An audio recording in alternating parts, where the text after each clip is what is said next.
Hello dear student, আমরা আজকে শিখবো কীভাবে ত্রিকোণমিতির টেবিলটা সহজে মনে রাখা যায়। তো প্রথমে কী করবে, এখানে 0 1 2 3 4 লিখে দেবে।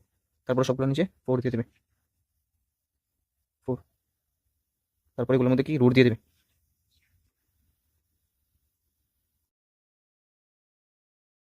0/4 কত হবে 0 1 রুট ওভার 1/4 মানে কি 1/2।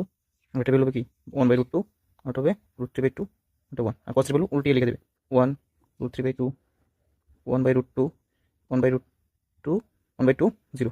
আর tan থিটা আমরা কি জানি, sin theta by cos theta. তো এটা দিয়ে ডিভাইড করো, কত হবে 0। এটা দিয়ে ডিভাইড করলে কত, এটা দিয়ে ডিভাইড করলে কত হবে 1/√3।